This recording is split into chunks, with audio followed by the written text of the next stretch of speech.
नमस्कार दोस्तों, UPPCS mains previous year questions की इस सीरीज में मैं प्रशांत आप सबका स्वागत करता हूं।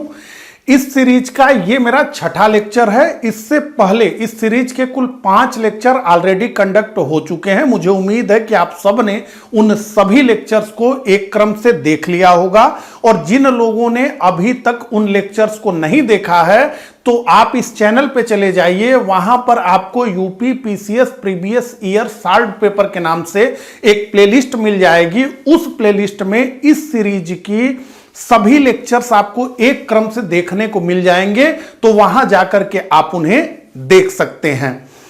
इस लेक्चर में हम डिस्कस करेंगे यूपी पीसीएस मेंस 2019 के जीएस फर्स्ट पेपर के 5 दीर्घ उत्तरीय प्रश्नों को।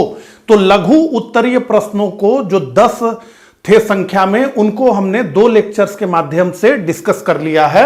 अब ये 2019 जीएस फर्स्ट पेपर का हमारा तीसरा पार्ट है, जिसमें हम दीर्घ उत्तरीय प्रश्नों को डिस्कस करेंगे, जिनका उत्तर 200 शब्दों में लिखना होता है। तो 5 दीर्घ उत्तरीय प्रश्नों को अब इस लेक्चर में हम डिस्कस करेंगे। तो चलिए देर ना करते हुए इस लेक्चर को प्रारंभ करते हैं। तो प्रश्नों पे आऊं उससे पहले आप सभी को बताना चाहूंगा कि जिन लोगों का यूपी पीसीएस प्रीलिम्स क्लियर हो गया है, अब उनको मेंस लिखना है, उन लोगों के लिए हम लोग उत्तर लेखन प्रोग्राम लेकर के आए हैं। ये एक अभ्यास बैच है जिसमें कि हम प्रश्न देते हैं, और प्रश्न पूरे सिलेबस को कवर करता हुआ होता है, और ये सोच करके पैटर्न जो पिछले वर्षों का है उसको देख करके प्रश्न को बहुत सोच समझ कर हम बनाते हैं। उन प्रश्नों को आपको देते हैं, आप लोग उसका उत्तर लिखते हैं, हम कॉपी आपकी चेक करते हैं, जो कमी होती है वो हम आपको बताते हैं।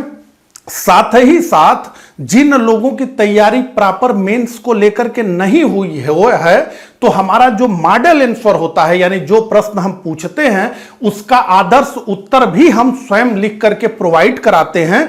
तो उन आदर्श उत्तर में भी इतने फैक्ट्स होते हैं कि अगर आपका कोई सब्जेक्ट बहुत मजबूत नहीं है, बहुत रिवीजन आप नहीं कर पाए हैं, तो उससे भी आपका काम चल सकता है, आपको उससे आइडिया मिल सकता है। तो मैं अपनी तरफ से कहूंगा कि ये जो हमारा उत्तर लेखन का प्रोग्राम है ये आपके लिए बहुत सहायक होने वाला है। तो अगर आप इससे जुड़ना चाहते हैं तो ये स्क्रीन पे नंबर दिया गया है, इस पे कॉल करके आप इससे जुड़ सकते हैं। अब जिन लोगों का टारगेट 2026 का यूपी पीसीएस है, उनके लिए हम लोग कंप्लीट इंटीग्रेटेड कोर्स लेकर के आए हैं, यानी pre plus mains integrated video lectures programme, जिसके साथ बेहद डिटेल्ड नोट्स हम प्रोवाइड कराते हैं, जो बाइलिंगुअल होता है, यानी हिंदी और इंग्लिश दोनों भाषाओं में होता है। साथ ही साथ हम लगातार टेस्ट लेते रहते हैं। प्रीलिम्स के पहले पूरी एक डिटेल्ड टेस्ट सीरीज हम चलाते हैं। सी सेट भी इसी कोर्स में हम प्रोवाइड कराते हैं। यानी कहने का मतलब है कि अगर 2026 यूपी पीसीएस आपका लक्ष्य है, तो आपको इस कोर्स के माध्यम से, जिसका नाम है यूपी पीसीएस फाउंडेशन कोर्स 2026, सारी चीजें एक ही छतरी के नीचे मिल जाएंगी। तो आपकी जो भी आवश्यकता है उन सभी आवश्यकताओं को फुलफिल करने वाला ये कोर्स है। यानी एक ही छतरी के नीचे आपको सारी चीजें मिल जाएंगी जिसकी आपको आवश्यकता है। तो अब तो बहुत बात हो गई। अब चूंकि आप लोगों को मेंस लिखना है तो आपके पास समय कम है, अब हम सीधे प्रश्नों पे आएंगे। तो अब ये दीर्घ उत्तरीय प्रश्न है, इसका उत्तर 200 शब्दों में लिखना है, तो थोड़ा विस्तार में हमें लिखना होगा। तो आइए पहले प्रश्न को हम डिस्कस करते हैं। पहला प्रश्न स्क्रीन पे आपके आ गया है, और पहला प्रश्न है वैदिक शिक्षा व्यवस्था। क्या पूछा जा रहा है? वैदिक शिक्षा व्यवस्था की प्रमुख विशेषताओं का वर्णन करिए। तो वैदिक शिक्षा व्यवस्था की प्रमुख विशेषताएं कौन कौन सी हैं वो हमें बताना है। तो यह प्रश्न हमें 2 पार्ट में देखने को मिल रहा है। पहले वैदिक शिक्षा व्यवस्था की प्रमुख विशेषताओं का वर्णन करना है हमें, यहां तक ठीक है, और उसके बाद वर्तमान में इसकी सार्थकता का मूल्यांकन करना है। तो पहले विशेषता बताना है और वर्तमान में ये कितनी सार्थक है उसका भी हमें मूल्यांकन करना है। तो दो हिस्से में प्रश्न को बांटा गया है। आइए हम देखें क्या हमें लिखना है, हमें उत्तर में क्या क्या लिखना है और क्या नहीं लिखना है। तो प्रमुख विशेषताएं कौन कौन सी हैं? तो उपनयन संस्कार, गुरुकुल पद्धति, मौखिक परंपरा यानी श्रुति, लिपि का उतना बहुत विकास नहीं हुआ है तो श्रुति परंपरा सुन करके ज्ञान को आगे ट्रांसफर किया जाता है। गुरु शिष्य संबंध, इस शिक्षा में क्या है? गुरु शिष्य संबंध का बहुत मूल्य है। पाठ्यक्रम क्या है? तो इसमें केवल धर्म की शिक्षा दी जाती थी ऐसा नहीं लिखना है हमें, इसमें धर्म के साथ साथ तर्क की शिक्षा, गणित की शिक्षा और आयुर्वेद की शिक्षा भी शामिल थी। अब आगे क्या पूछा है? वर्तमान में इसकी सार्थकता का मूल्यांकन करना है वर्तमान में। तो इसे आधुनिक मूल्य आधारित शिक्षा यानी नैतिक शिक्षा और नई शिक्षा नीति से जोड़ना है हमें। यह प्रश्न क्या नहीं लिखना है? तो इसे केवल धार्मिक शिक्षा न कहें, यह एक व्यापक जीवन पद्धति है। थी केवल पुरानी कमियों जैसे कुछ वर्गों को शिक्षा का अभाव पर ही फोकस न करें, जो बात कही जाती है उसको मैंने यहां पे लिखा है। सकारात्मक विशेषताओं पर हमें बल देना है, क्योंकि सब खराब तो एक देख रहा ना, वही माहौल ही चल रहा है। तो विश्लेषण, डीप एनालिसिस आइए करें हम। प्रमुख विशेषताएं, सबसे पहले क्या पूछा गया प्रश्न में? प्रमुख विशेषताएं। तो प्रमुख विशेषताएं क्या है? तो उपनयन संस्कार, शिक्षा के प्रारंभ का उपनयन यानी पवित्र धागा, वो लगाते हैं ना जनेऊ, तो शिक्षा की शुरुआत उपनयन पवित्र धागा धारण करने से होती है, जो बौद्धिक जन्म का, देखिए इस धागा धारण करने का मतलब क्या है कि बौद्धिक जन्म का प्रतीक है। यानी अब आपका जन्म तो हुआ है, 5, 6, 7 साल 8 साल पहले आपका जन्म तो हुआ है, लेकिन अब आपका बौद्धिक जन्म हो रहा है। अब आप गुरुकुल में प्रवेश कर रहे हैं शिक्षा के लिए। गुरुकुल पद्धति थी, तो यह पद्धति क्या थी? आज भी यह माना जाता है कि जो घरों में रह करके शिक्षा हम लोग ले रहे हैं, यानी मैं अपने माँ बाप के साथ रहता हूं और मैं स्कूल में जाता हूं, दिन भर पढ़ता हूं, फिर माँ बाप के पास आता हूं। असल में यह शिक्षा व्यवस्था प्राचीन में नहीं थी, गुरुकुल शिक्षा व्यवस्था को ही अच्छा माना जाता है। और अगर आप लोग किसी ट्रेनिंग वगैरह में गए होंगे जहां पर कि वहीं आवासीय रूप से रह करके आपको ट्रेनिंग वगैरह लेनी होती है, तो आपने देखा होगा कि आप अधिक सीख पाते हैं, आप लोग अधिक सीख पाते हैं। तो पहले गुरुकुल पद्धति ही थी। राजा के बेटा को भी अपना राजमहल त्याग करके जंगलों में गुरुकुल में जाके रहना पड़ता था। तो गुरुकुल पद्धति थी। छात्र गुरु के सानिध्य में, माता पिता के सानिध्य में नहीं, गुरु के सानिध्य में प्रकृति के बीच रहकर सादा जीवन जीते थे, और यह आवासीय शिक्षा का प्राचीनतम रूप था। तो गुरुकुल आवासीय शिक्षा था, डे केयर नहीं था कि दिन में गए 10 बजे और 4 बजे वापस आ गए। ठीक, यानी आपका 24 घंटा शिक्षा के लिए है, जितने समय है आप वहां 24 घंटे। मौखिक परंपरा, तो ज्ञान का हस्तांतरण सुनकर और रटकर किया जाता था। तो इससे क्या होता था? स्मरण शक्ति का अत्यधिक विकास होता था। स्मरण शक्ति लोगों की तेज होती थी, दिमाग तेजी से काम करता था, स्वांगीण विकास होता था, इसमें शारीरिक व्यायाम भी था। अब इसीलिए ना कहते हैं कि गुरुकुल पद्धति होनी चाहिए। अब 10 बजे सब्जेक्ट शुरू होगा कि आपको व्यायाम कराया जाएगा, तो क्या है? शारीरिक व्यायाम होता था, आत्मसंयम था, चरित्र निर्माण था, आध्यात्मिक ज्ञान का संतुलन था। आप बहुत लोगों के बीच रह रहे हैं। इसके अलावा निःशुल्क शिक्षा थी। तो शिक्षा या तो राजा के द्वारा पोषित होती थी या समाज के द्वारा पोषित होती थी। तो समाज भी गुरुकुलों को, बहुत से गुरुकुल में तो यह भी काम था कि भाई आप जाइए अगल बगल के जो गांव है वहां से भिक्षाटन करके जो लेकर के आइएगा वही भोजन बनेगा। तो समाज के द्वारा भी संचालित गुरुकुल थे और राजा के द्वारा भी संचालित गुरुकुल थे। शिक्षा निःशुल्क थी। अब वर्तमान में सार्थकता, यह प्रश्न के दूसरे पार्ट पे हम आ गए हैं। ठीक है, तो चरित्र निर्माण इस समय क्या सबसे मौलिक विषय है जो समाप्त होता जा रहा है? बताइए। नैतिकता, पूरा एक पेपर यूपीएससी में बनाया गया, 4th पेपर, मोरालिटी सब कहां चला जा रहा है? अधिकारी होते ही लोग कहां से चले जा रहे हैं? लूट तंत्र में सब लोग लग जा रहे हैं। और उनका इंटरव्यू देखिए यूट्यूब पे, क्या कहते हैं, सुना है आपने कभी?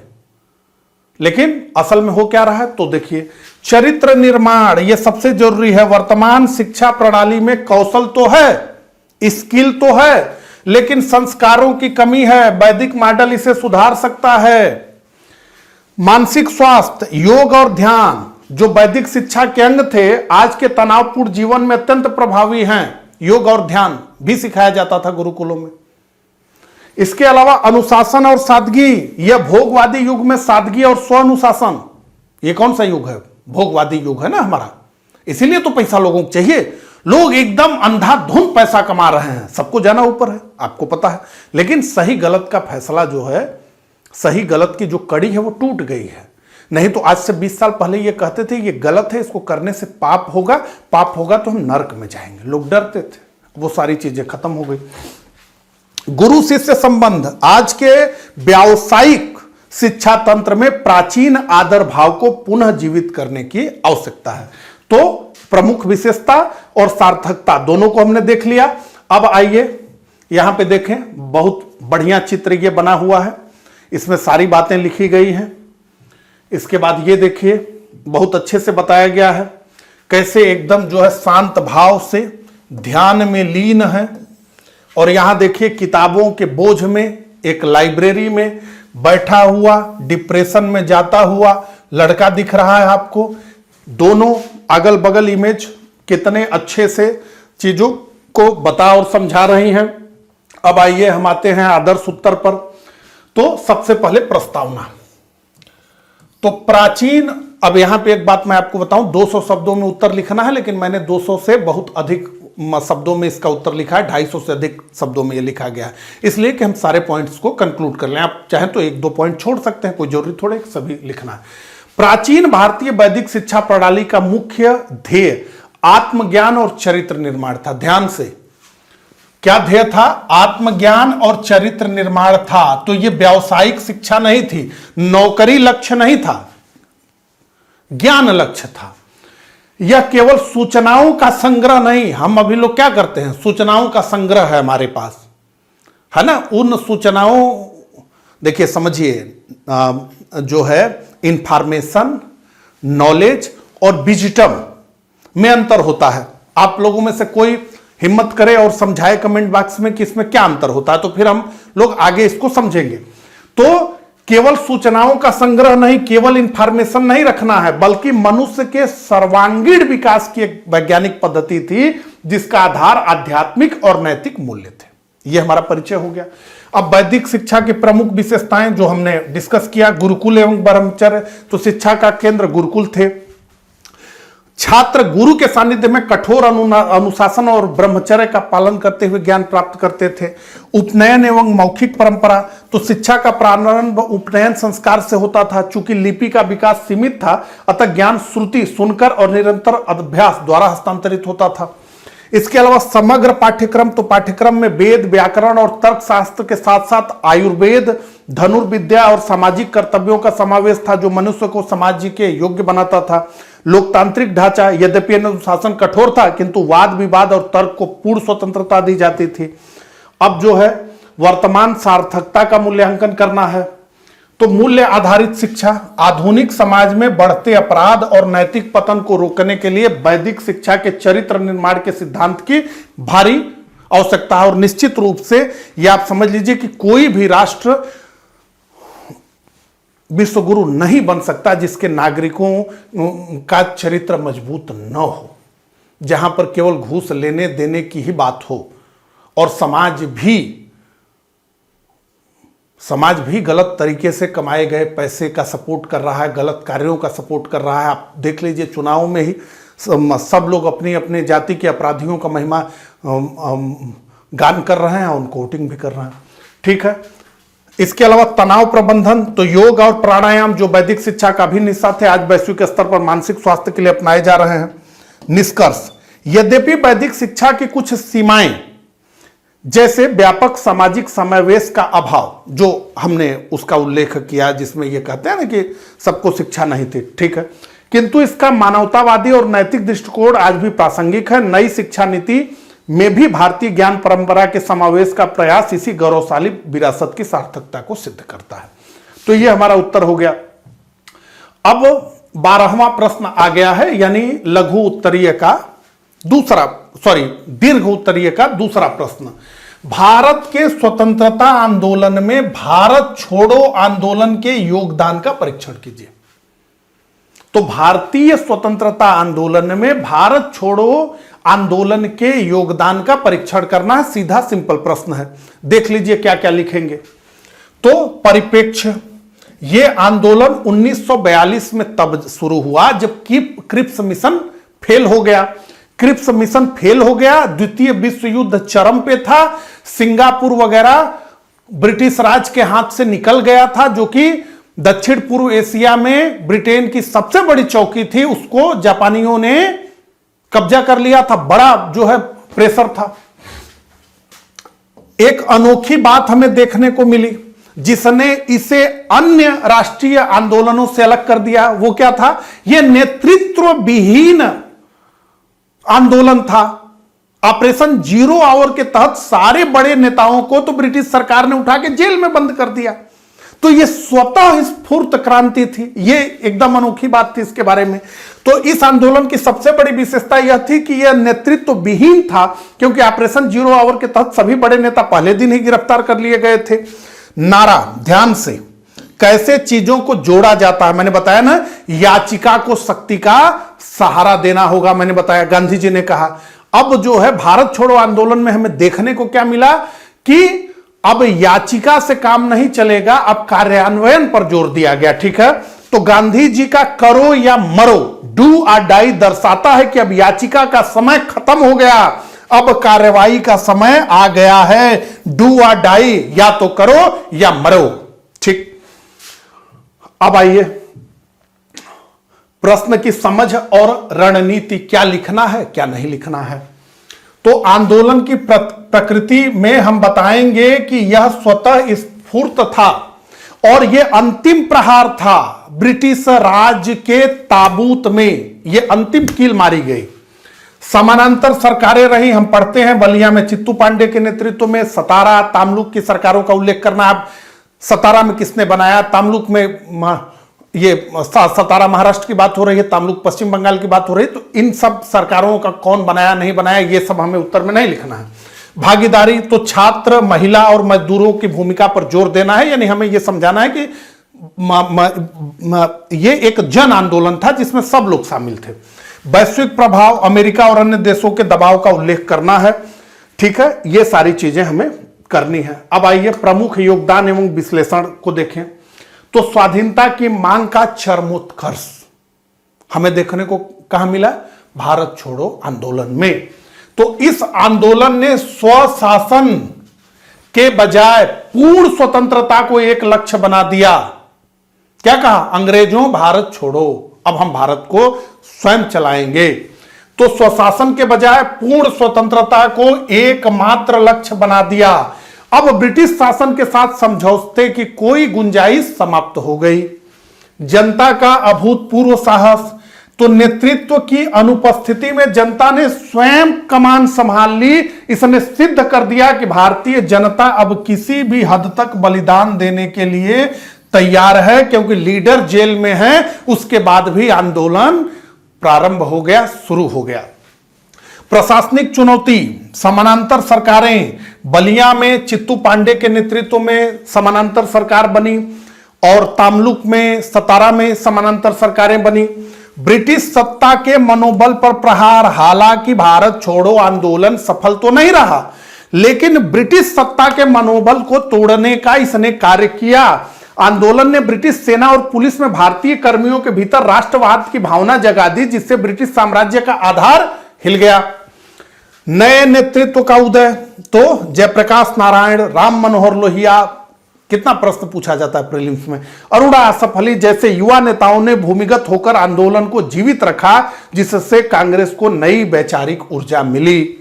अब आइए यहां देखिए, प्रकृति स्वतः स्फूर्त ऑपरेशन जीरो आवर के बाद यह स्वतः प्रारंभ हुआ। जन भागीदारी, छात्रों, महिलाओं और मजदूरों की अभूतपूर्व भूमिका, समानांतर सरकारें, बलिया, सतारा, तामलुक, ब्रिटिश साम्राज्य की नींव पर प्रहार, लक्ष्य पूर्ण स्वतंत्रता, अब एकमात्र लक्ष्य, समझौते की गुंजाइश समाप्त हुई, मनोबल, ब्रिटिश सेना और पुलिस में राष्ट्रवाद की भावना जगाई, साम्राज्य का आधार हिल गया, नया नेतृत्व, जयप्रकाश नारायण, राम मनोहर लोहिया, वैश्विक दबाव आदि का यहां उल्लेख किया गया है। अब आप देखिए कि कैसे जो है यूनियन जैक नीचे जा रहा है, कितना अच्छा इमेज है। यूनियन जैक नीचे जा रहा है और हमारा ध्वजारोहण हो रहा है, हमारा ध्वज ऊपर जा रहा है, तिरंगा। ठीक है, आइए अब जो है उत्तर को देखें। आदर्श उत्तर आपके स्क्रीन पे आ गया है। तो 8 अगस्त 1942 को बॉम्बे के ग्वालियर टैंक मैदान से शुरू हुआ भारत छोड़ो आंदोलन, जिसे अगस्त क्रांति भी कहा जाता है, भारतीय स्वतंत्रता संग्राम का अंतिम और सबसे शक्तिशाली प्रहार था। अंतिम था, इसके बाद तो फिर भारत को स्वतंत्रता मिली 1947 में, तो अंतिम भी था और सबसे शक्तिशाली प्रहार भी था। गांधी जी के करो या मरो के आह्वान ने पूरे देश में एक ऐसी राष्ट्रव्यापी लहर पैदा की जिसने ब्रिटिश साम्राज्य की नींव हिला दी। स्वतंत्रता आंदोलन में योगदान, यही तो प्रश्न है ना हमारा, ये तो परिचय हमने दे दिया। स्वतंत्रता आंदोलन में योगदान, यही प्रश्न है। तो जन क्रांति का स्वरूप, ऑपरेशन जीरो आवर के तहत प्रमुख नेताओं की गिरफ्तारी के बावजूद, यही अनोखी बात थी, यह आंदोलन स्वतः स्फूर्त रूप से ग्रामीण और शहरी क्षेत्रों में फैल गया। इसमें छात्रों, किसानों और मजदूरों की व्यापक भागीदारी ने इसे जन आंदोलन बना दिया। समानांतर सरकारों की स्थापना, अंतिम विकल्प के रूप में स्वतंत्रता, इस आंदोलन ने स्पष्ट कर दिया कि भारतीयों को पूर्ण स्वतंत्रता से कम कुछ भी स्वीकार नहीं है। इसने ब्रिटिश सरकार को यह सोचने पर मजबूर कर दिया कि भारत पर अब लंबे समय तक शासन करना असंभव है। अब लंबे समय तक शासन नहीं किया जा सकता है। वैश्विक जनमत, इस आंदोलन ने अंतर्राष्ट्रीय स्तर पर ध्यान आकर्षित किया। द्वितीय विश्व युद्ध के दौरान मित्र देशों जैसे अमेरिका और चीन ने भी भारत को स्वतंत्र करने के लिए ब्रिटेन पर दबाव बनाना शुरू किया। कहा गया कि ये इतनी विकट संकट है, क्रिप्स मिशन भी इसी वैश्विक दबाव में लाया गया था कि भाई भारत का भी सहयोग लेना चाहिए द्वितीय विश्व युद्ध में, क्योंकि जापान का बहुत बड़ा खतरा था। यद्यपि ब्रिटिश सरकार ने इस आंदोलन को निर्दयतापूर्वक दबाने का प्रयास किया, किंतु भारत छोड़ो आंदोलन ने सुनिश्चित कर दिया कि भारत की आजादी, देखिए इसीलिए मैं फ्रेजेस का प्रयोग जरूर करना है, हमेशा प्रस्तावना और निष्कर्ष को ठीक लिखना है, क्योंकि हो सकता है कि केवल प्रस्तावना और निष्कर्ष ही पढ़ा जाए, मुख्य उत्तर न पढ़ा जाए। तो यहां देखिए कैसे लिखा गया है, आंदोलन ने यह सुनिश्चित कर दिया, क्या किया, यद्यपि ब्रिटिश सरकार ने इस आंदोलन को निर्दयतापूर्वक दबाने का प्रयास किया, असफल हो गया आंदोलन, सच्चाई यही है, किंतु भारत छोड़ो आंदोलन ने यह सुनिश्चित कर दिया कि भारत की आजादी अब होगी या नहीं। यह विषय नहीं था कि भारत स्वतंत्र होगा या नहीं होगा, यह विषय नहीं था। भारत छोड़ो आंदोलन के बाद यह विषय समाप्त हो गया कि क्या भारत स्वतंत्र होगा या नहीं होगा, बल्कि अब विषय आया कि कब होगा। यानी अब तो स्वतंत्रता पक्की है, भारत को तो आजादी देनी पड़ेगी, लेकिन कब दी जाएगी, यह प्रश्न आ गया। अब यह प्रश्न नहीं रहा कि भारत स्वतंत्र होगा या नहीं होगा। ठीक है, इसने 1947 की स्वाधीनता का आधार तैयार किया। तो अंततः भारत 1947 में स्वतंत्र हो गया। तो द्वितीय विश्व युद्ध के पश्चात वैश्विक स्तर पर विश्व शांति के लिए किए गए प्रयासों का वर्णन कीजिए। तो द्वितीय विश्व युद्ध के पश्चात वैश्विक स्तर पर विश्व शांति के लिए किए गए प्रयासों का वर्णन करना है। यह भी सिंपल प्रश्न है, समझ लीजिए कि हम क्या लिखेंगे इसमें। तो संयुक्त राष्ट्र संघ, इसके अंगों जैसे सिक्योरिटी काउंसिल है, जनरल असेंबली है, इनका हमें उल्लेख करना है। निशस्त्रीकरण जो हुआ, परमाणु हथियारों को नियंत्रित करने वाली संधियों का उल्लेख करना है, जैसे एनपीटी। इसके अलावा मानवाधिकारों की जो सार्वभौमिक घोषणा हुई 1948 में, जिसने ये बताया कि भाई सभी मानवों को कुछ अधिकार हैं, तो उसकी बात करना है। आर्थिक स्थिरता की बात करना है कि कैसे आर्थिक मजबूती ने शांति का आधार तैयार किया हुआ है। क्या नहीं लिखना है, तो शीत युद्ध की केवल कड़वाहट नहीं दिखाना है, बल्कि यह बताना है कि शीत युद्ध के दौरान भी कैसे शांति बनी रही। युद्ध नहीं हुआ, शीत युद्ध कहते हैं हम, युद्ध थोड़े हुआ। केवल युद्धों की सूची नहीं देना है, शांति के प्रयासों पर केंद्रित रहना है, यही तो पूछा जा रहा है। तो प्रमुख शांति प्रयास, संयुक्त राष्ट्र संघ की स्थापना 1945। तो लीग ऑफ नेशन की विफलताओं के बाद 24 अक्टूबर 1945 को यूएन की स्थापना हुई। इसका मुख्य उद्देश्य अंतर्राष्ट्रीय विवादों का शांतिपूर्ण समाधान और सामूहिक सुरक्षा सुनिश्चित करना था। मानवाधिकारों की सार्वभौमिक घोषणा, इसका बात हमें करना है। तो शांति के लिए व्यक्ति की गरिमा आवश्यक है, शांति के लिए व्यक्ति की गरिमा आवश्यक है। तो 10 दिसंबर 1948 को यूएन ने मानवाधिकारों को अपनाया ताकि अत्याचारों को रोककर वैश्विक शांति कायम की जा सके। इसके अलावा आर्थिक पुनर्निर्माण, 1929 की आर्थिक मंदी। तो आईएमएफ और विश्व बैंक की स्थापना की गई ताकि देशों की अर्थव्यवस्था सुदृढ़ रहे, क्योंकि माना गया कि आर्थिक अस्थिरता ही फांसीवाद और युद्धों को जन्म देती है। तो आर्थिक अस्थिरता की वजह से ही फांसीवादी, नाजीवादी विचारधाराओं को इतना जन समर्थन मिल सका। इसके अलावा गुट निरपेक्ष आंदोलन, इसका भी हम उल्लेख करेंगे क्योंकि नेहरू चाचा की बात करनी पड़ेगी। तो शीत युद्ध के दौरान भारत जैसे 9 स्वतंत्र देशों ने किसी गुट में शामिल होने, जब 2 ध्रुवीय विश्व हो रहा था, एक संयुक्त राज्य अमेरिका और एक जो है रसिया के नेतृत्व में सोवियत रूस उसको कहेंगे। तो सोवियत रूस के नेतृत्व में जो 2 ध्रुवीय व्यवस्था थी, उसमें एक तीसरा ध्रुव गुट निरपेक्ष के नाम से जो है हुआ। तो तीसरी शक्ति के रूप में शांति और मध्यस्थता का मार्ग अपनाया गया। निशस्त्रीकरण के प्रयास, तो परमाणु हथियारों की होड़ रोकने के लिए परमाणु अप्रसार संधि एनपीटी और राजनीतिक शस्त्र सीमा वार्ता जैसे कूटनीतिक प्रयास किए गए। विऔपनिवेशीकरण, ये तो तुरंत हुआ। तो एशिया और अफ्रीका के देशों को स्वतंत्र कराने के प्रयासों ने साम्राज्यवाद का अंत किया, जो वैश्विक अशांति का सबसे बड़ा कारण था।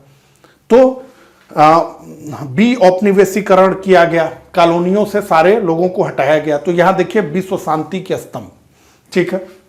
संयुक्त राष्ट्र संघ, राजनीतिक समाधान और सामूहिक सुरक्षा, मानवाधिकारों की घोषणा, व्यक्ति की गरिमा की रक्षा, गुट निरपेक्ष आंदोलन, औपनिवेशिक दास्ता से मुक्त देशों का तीसरा रास्ता, ब्रिटेन वुड्स, आईएमएफ और विश्व बैंक, आर्थिक स्थिरता से युद्ध की रोकथाम, निशस्त्रीकरण, एनपीटी साल्ट, विऔपनिवेशीकरण, साम्राज्यवाद का अंत जो अशांति का मुख्य कारण था। अब आइए आदर्श उत्तर को देखते हैं। तो सबसे पहले प्रस्तावना से शुरू करते हैं। तो प्रस्तावना, 1945 में द्वितीय विश्व युद्ध की समाप्ति के बाद विश्व ने अभूतपूर्व विनाश और परमाणु खतरे का अनुभव किया। ध्यान से हमने क्या लिखा, हमें विश्व युद्ध में नहीं घुसना है, तो हमें उसके बाद की बात लिखनी है। तो 1945 में द्वितीय विश्व युद्ध की समाप्ति के बाद विश्व ने अभूतपूर्व विनाश देखा। करोड़ों करोड़ों लोग मारे गए, पूरे के पूरे शहर समाप्त हो गए। इसके साथ ही विश्व ने परमाणु खतरे को भी देखा। नागासाकी और हिरोशिमा, 2 शहर जो जापान के थे, उस पर जो है परमाणु बम मार दिया अमेरिका ने, तो यह खतरा भी देखा। इसके परिणाम स्वरूप अंतर्राष्ट्रीय समुदाय ने भविष्य की पीढ़ियों को युद्ध की विभीषिका से बचाने के लिए, देखिए कितना बढ़िया है, भविष्य की पीढ़ियों को युद्ध की विभीषिका से बचाने के लिए बहुआयामी शांति प्रयास शुरू किए। अब उन्हीं शांति प्रयासों का हमें उल्लेख करना है। तो संस्थागत प्रयास किया गया, संयुक्त राष्ट्र संघ के रूप में हमें देखने को मिलता है। लीग ऑफ नेशन के विफलता के बाद यह बना जो है। उसके बाद मानवीय एवं सामाजिक प्रयास, तो 1948 में मानवाधिकारों की सार्वभौमिक घोषणा ने विश्व में न्याय और स्वतंत्रता को शांति का आधार बनाया। न्याय और स्वतंत्रता। साथ ही यूनेस्को और डब्ल्यूएचओ जैसी संस्थाओं ने शिक्षा और स्वास्थ्य के माध्यम से मानव मन में शांति के बीज बोने का कार्य किया। आर्थिक स्थिरता, तो ब्रिटेन वुड्स समझौतों, आईएमएफ और विश्व बैंक के तहत वैश्विक अर्थव्यवस्था को विनियमित किया गया ताकि 1929 जैसी महामंदी दोबारा न आए और आर्थिक असंतोष युद्ध का कारण न बने। ठीक है। इसके अलावा निशस्त्रीकरण एवं कूटनीति, तो शीत युद्ध के चरम के दौरान भी एनपीटी और साल्ट जैसी संधियों के माध्यम से परमाणु हथियारों के प्रसार को रोकने का प्रयास किया गया। इसी क्रम में गुटनिरपेक्ष आंदोलन ने विश्व को दो ध्रुवों में बंटने से रोककर मध्यस्थ की भूमिका निभाई। और अब निष्कर्ष, यद्यपि इन प्रयासों के बावजूद क्षेत्रीय संघर्ष और शीत युद्ध जैसी चुनौतियां बनी रही, किंतु इन प्रयासों ने विश्व को तीसरे विश्व युद्ध की कगार पर पहुंचने से अभी तक बचाए हुए रखा है। आज की वैश्विक शांति इन्हीं संस्थागत और वैचारिक प्रयासों की रीढ़ी है। ठीक है, तो एक कंप्लीट ये उत्तर है। आपको कैसा लगा ये कमेंट करके बताइए। अब हम अगले प्रश्न पे बढ़ते हैं और अगला प्रश्न आ गया भारतीय संस्कृति से। 14वां प्रश्न है, क्या पूछा जा रहा है? तो भारतीय संस्कृति विविधता में एकता का प्रतीक है। तो भारतीय संस्कृति विविधता में एकता का प्रतीक है। उपयुक्त उदाहरण देते हुए कथन का तार्किक विश्लेषण करना है। तो कथन का क्या करना है? लॉजिकली जो है विश्लेषण करना है। तो आइए प्रश्न को देखें कैसे इसे हम डिकोड करेंगे। तो आयाम, भौगोलिक, धार्मिक, भाषाई, सांस्कृतिक, ये सब विविधता है को अलग अलग बिंदुओं में हमें लिखना है। ठीक है, तो भौगोलिक विविधता है, धार्मिक विविधता है, भाषाई विविधता है, सांस्कृतिक विविधता है। जोड़ने वाले सूत्र क्या हैं? ये तो विविधता है। तो संविधान है, साझा इतिहास है, भक्ति सूफी आंदोलन है, राष्ट्रीय प्रतीक है, ये जोड़ने वाले सूत्र हैं। सटीक शब्द जो हम उल्लेख करेंगे, तो साझा संस्कृति की बात करेंगे। अक्सर तो आप लोग देखते हैं ना साझा संस्कृति। ठीक है, बहुलतावाद जैसे शब्दों का हमें प्रयोग करना है। क्या नहीं लिखना है? तो केवल विविधता, समस्याओं पर ध्यान नहीं देना है, उसे एकता में कैसे बदला गया उस पर जोर देना है। और विवादास्पद राजनीतिक टिप्पणियों से हमें बचना है। तो वे सूत्र जो हमें जोड़ते हैं। बहुत अच्छा ये प्रेजेंटेशन है, देखिए। तो साझा इतिहास, स्वतंत्रता संग्राम की साझी विरासत, राष्ट्रीय प्रतीक तिरंगा है, राष्ट्रगान है, अशोक चिन्ह है सभी भारतीयों के लिए। संविधान है, तो पूरे देश में एक कानून है, एक ध्वज है, एक नागरिकता है। सांस्कृतिक समन्वय का प्रतीक है भक्ति और सूफी आंदोलन। बहुलतावाद की भावना है, यानी सह अस्तित्व का दर्शन है। और सबकी जो संस्कृति है वो साझी संस्कृति है। देख सकते हैं आप। ठीक है, अब जो है आदर्श उत्तर पे हम आते हैं। उत्तर में ही हम समझ लेंगे जो जो पॉइंट इसमें महत्वपूर्ण है। ठीक है, तो प्रस्तावना, भारतीय संस्कृति के संदर्भ में विविधता में एकता का अर्थ विरोधाभास नहीं है। भारतीय संस्कृति के संदर्भ में विविधता में एकता का अर्थ विरोधाभास नहीं है, बल्कि एक सुदृढ़ समन्वय है। तो समन्वय ही तो है विविधता में एकता। यह विचार इस तर्क पर आधारित है कि बाहरी विभिन्नताओं, यानी जाति की भिन्नता, भाषा की भिन्नता, धर्म की भिन्नता के बावजूद भारतीय समाज के अंतर्मन में एक गहरी सांस्कृतिक और आध्यात्मिक निरंतरता प्रवाहित है। अब तार्किक विश्लेषण हमें करना है, उदाहरण भी देना है, यही प्रश्न है। चलिए, धार्मिक सांस्कृतिक एकता का हम उल्लेख कर रहे हैं। तो भारत में विभिन्न धर्मों के अस्तित्व के बावजूद कुंभ जैसे मेले और अजमेर शरीफ जैसी दरगाहों पर सभी समुदायों की उपस्थिति एक साझा आध्यात्मिक चेतना को दर्शाती है। लेकिन अब इसमें क्या है कि अब उत्तर लिखना है तो हमें इसी तरह से लिखना है। हालांकि कुंभ में तो केवल हिंदू ही जा रहे हैं, लेकिन अजमेर शरीफ में तो सभी लोग जा रहे हैं। ठीक है, तो उपस्थित एक साझा आध्यात्मिक चेतना को दर्शाती है। भक्ति और सूफी संत इसके ऐतिहासिक स्तंभ हैं।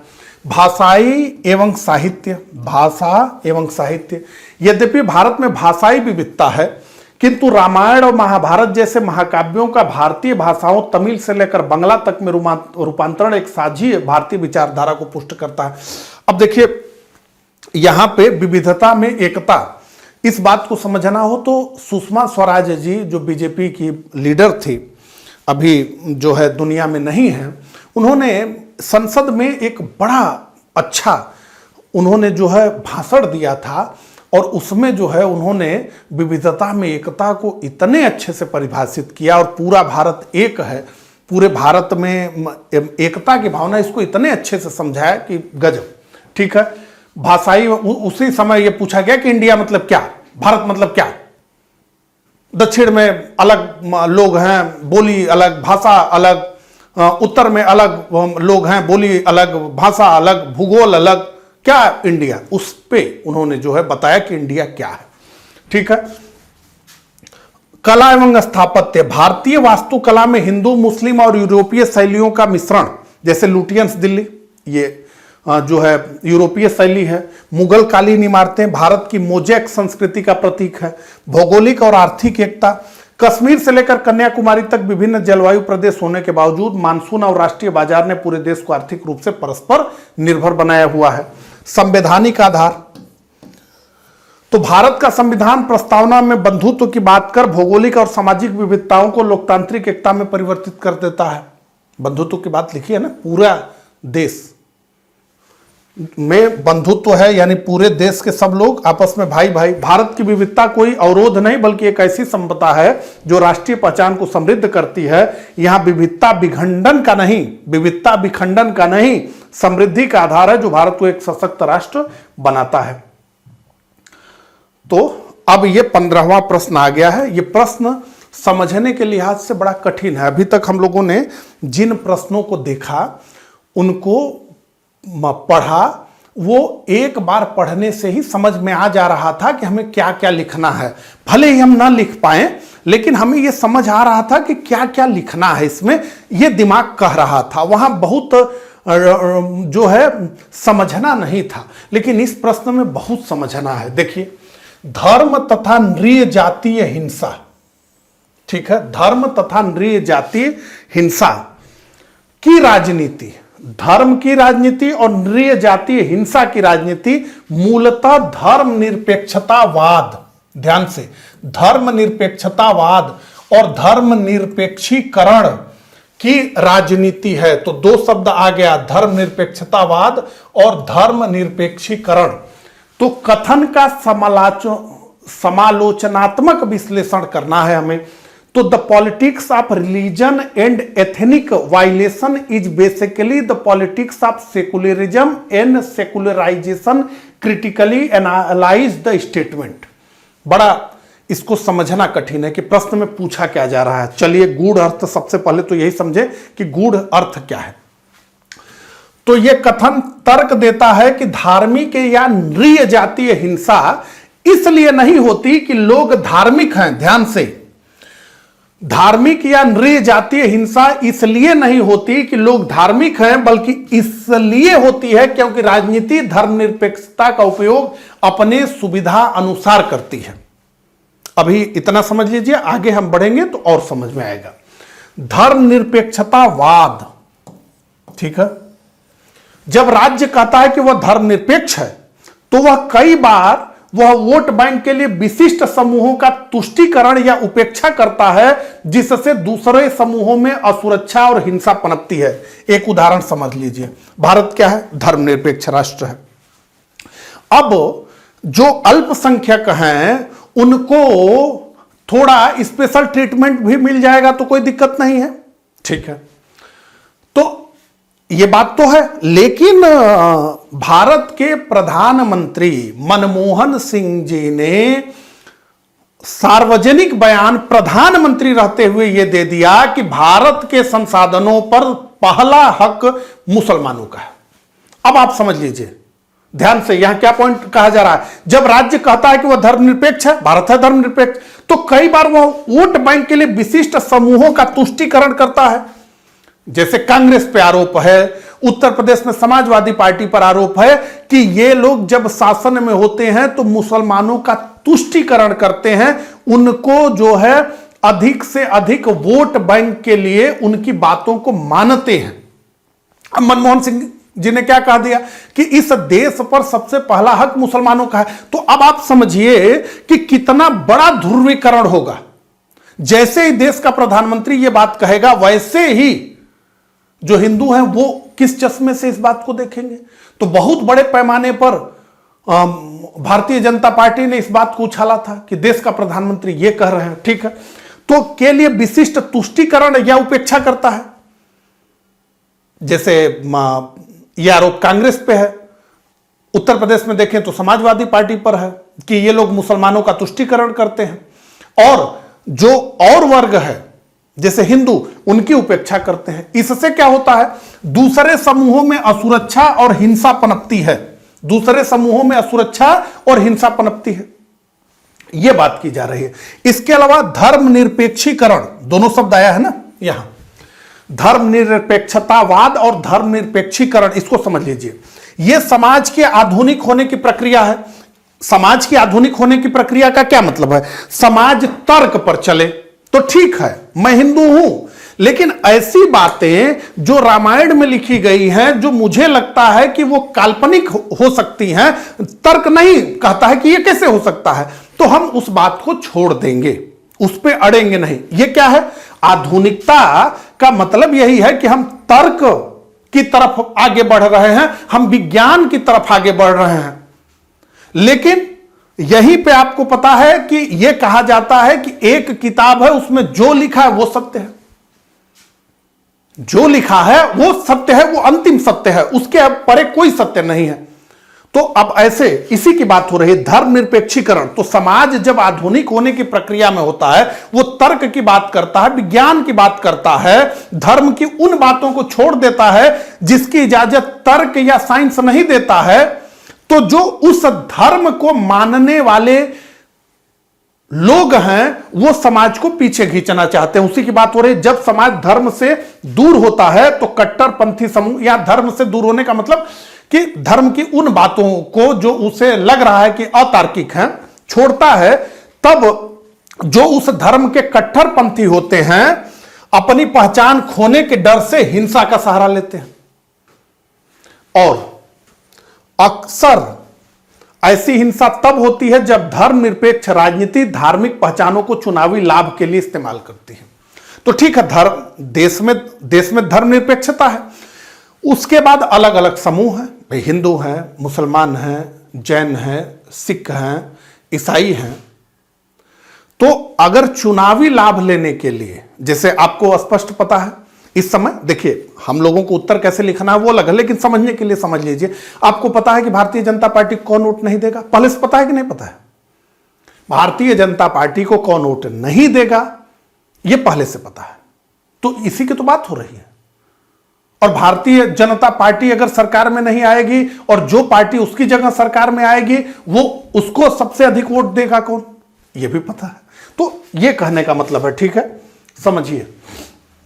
मुख्य बिंदु एवं व्याख्या देख लें तो पहचान की राजनीति, आइडेंटिटी पॉलिटिक्स। आधुनिक धर्मनिरपेक्ष राज्य में समूह अपनी पहचान के आधार पर संसाधनों की मांग करते हैं। जब राज्य इन मांगों को धर्मनिरपेक्षता के चश्मे से देखता है तो अक्सर समुदाय के बीच प्रतिस्पर्धा शुरू हो जाती है जो हिंसा का रूप लेती है।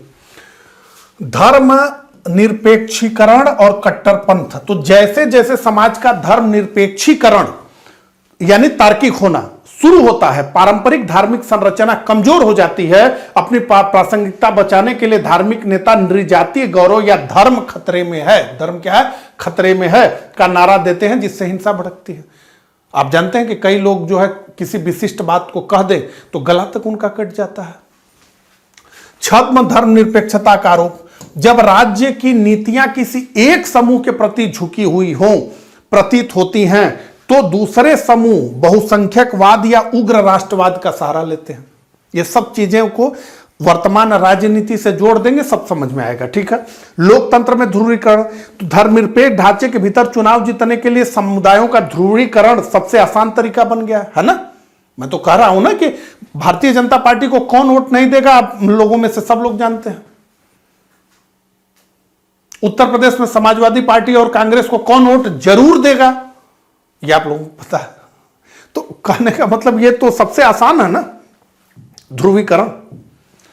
अब देखिए यहां पे बहुत अच्छी इमेज बनाई गई है जिससे आप समझिए, यह है धर्म, यह है राजनीति और यह है राज्य।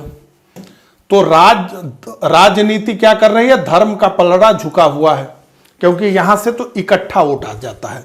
तो क्या हिंसा का कारण धर्म है? क्या हिंसा का कारण धर्म है या धर्मनिरपेक्षता का राजनीतिक उपयोग? तो हिंसा का कारण धर्म नहीं है, बल्कि धर्मनिरपेक्षता का राजनीतिक उपयोग ही हिंसा का कारण है। अब देखिए, हिंसा का मूल कारण एक विश्लेषण: पहचान की राजनीति, संसाधनों के लिए सामुदायिक प्रतिस्पर्धा, तुष्टीकरण, उपेक्षा, अपीजमेंट, निगलेक्ट, वोट बैंक की राजनीति से एक समूह में सुरक्षा, ध्रुवीकरण, चुनावी लाभ के लिए समुदायों को बांटना, परिणाम हिंसा एक राजनीतिक उपकरण के रूप में इस्तेमाल होने लगती है। अब आदर्श उत्तर पे हम आ गए हैं। तो प्रस्तावना: यह कथन इस विचार को रेखांकित करता है कि समकालीन धार्मिक और नृ जातीय हिंसा केवल धार्मिक कट्टरता का परिणाम नहीं है, बल्कि यह आधुनिक धर्मनिरपेक्ष राजनीति के कार्यान्वयन और समाज के धर्मनिरपेक्षीकरण के दौरान उत्पन्न होने वाले संघर्ष का परिणाम है। तो राजनीतिक लामबंदी: आधुनिक लोकतंत्र में धर्मनिरपेक्षता के नाम पर अक्सर विभिन्न धार्मिक और नृजातीय समूहों को वोट बैंक के रूप में संगठित किया जाता है। जब राज्य इन समूहों के बीच संतुलन बनाने में विफल हो जाता है तो पहचान का संकट पैदा होता है, जो अक्सर नृजातीय हिंसा में बदल जाता है। धर्मनिरपेक्षीकरण के विरुद्ध प्रतिक्रिया: तो धर्मनिरपेक्षीकरण समाज को तार्किक और आधुनिक बनाता है, जिससे पारंपरिक धार्मिक सत्ता को खतरा महसूस होता है। इसके विरोध में धार्मिक पुनरुत्थान का जन्म होता है, जो अपनी पहचान बचाने के लिए अन्य समूहों के प्रति हिंसक दृष्टिकोण अपनाता है।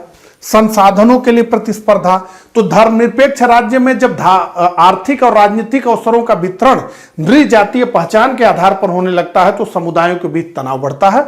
यह हिंसा ईश्वर के लिए नहीं, बल्कि सत्ता और संसाधनों के अधिकार के लिए की जाती है, लेकिन कहा जाता है कि यह ईश्वर के लिए हो रहा है।